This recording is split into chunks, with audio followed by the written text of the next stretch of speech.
எல்லாருக்கும் வணக்கம். நான் உங்கள் சாவித்திரி கோவிந்தராஜன். நாம் என்ன ரெசிபி பண்ண போகிறோன்னா, கிருஷ்ண ஜெயந்தி ஸ்பெஷல் தான் பண்ண போகிறோம். உப்பு சீடை இது செய்யறதுன்னு பார்க்கலாம் வாங்க. உப்பு சீடை செய்கிறதுக்கு நான் கடை மாவு தான் ஒரு மெஷரிங் கப்பில் ஒரு கப் எடுத்திருக்கேன்.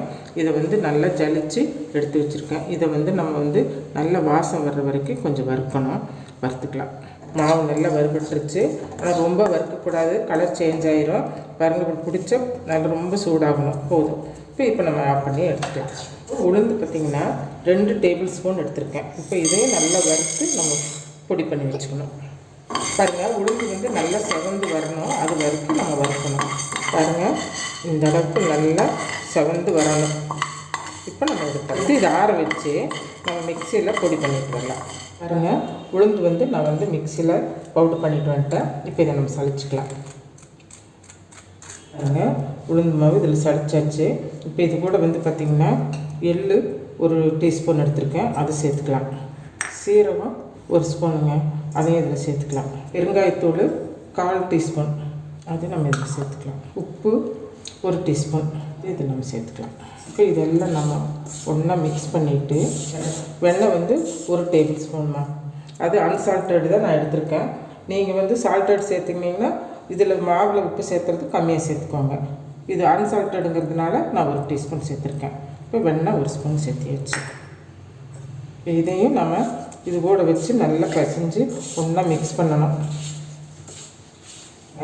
வெண்ணெய் சேர்த்து நம்ம போட்ட பொருளெல்லாம் இதோடு சேர்த்து நல்லா மிக்ஸ் பண்ணியாச்சு. இப்போ தேங்காய் சேர்த்துக்கலாம். தேங்காய் 1 டேபிள் ஸ்பூன். இதில் நம்ம கொஞ்சம் கொஞ்சமாக தண்ணி சேர்த்து பிசைஞ்சுக்கணும். நிறைய தண்ணி சேர்த்துக்கூடாது, கொஞ்சம் கொஞ்சமாக சேர்த்துக்கணும்.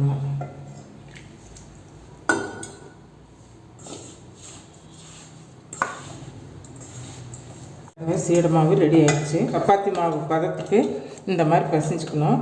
இப்படி அமுத்தினா லேசாக குளிக்கணும். அந்தளவுக்கு இருந்தப்போ ரொம்ப சின்ன சின்ன உருண்டைகளாக உருட்டிட்டு வரணும். இப்படி எடுத்து இப்படி கூட நீங்கள் உருட்டி போட்டுக்கலாம். ரொம்ப பெருசாக வேண்டாம், இந்த அளவுக்கு இருந்தால் போதும். சீடை அப்படிங்கிறது விரிசல் இருந்தாலும் பரவாயில்ல. உருண்டை பிடிச்சிட்டு நான் காட்டுறேன். பாருங்க, இந்த மாவெல்லாம் நம்ம சின்ன சின்னதாக இந்த சீடைக்கு சின்ன சின்ன உருண்டையாக பிடிச்சிட்டு வந்திருக்கிறோம். இப்போ எண்ணெய் காஞ்சிருச்சு. இப்போ இதை நம்ம போட்டு எடுக்கலாம். நம்ம ஒன்றா போட்டாலும் கொஞ்சம் நேரத்தில் அது பிரிஞ்சிடும். நம்ம அது எல்லாம் ஒன்றா சேர்ந்துக்கணும்னு நினைக்க வேண்டாம். போட்டு ஒரு 10 செகண்ட்லேருந்து நமக்கு திருப்பி விட்டுட்டே தான் இருக்கணும். திருப்பி விட்டு இருந்தால் தான் அது நல்லா ஒரே மாதிரி வேகும். இந்த அளவுக்கு கலர் வரணும். அப்போ தான் மாவு உள்ளேயும் வெந்திருக்கும். சீடை ரெடி ஆகிடுச்சு.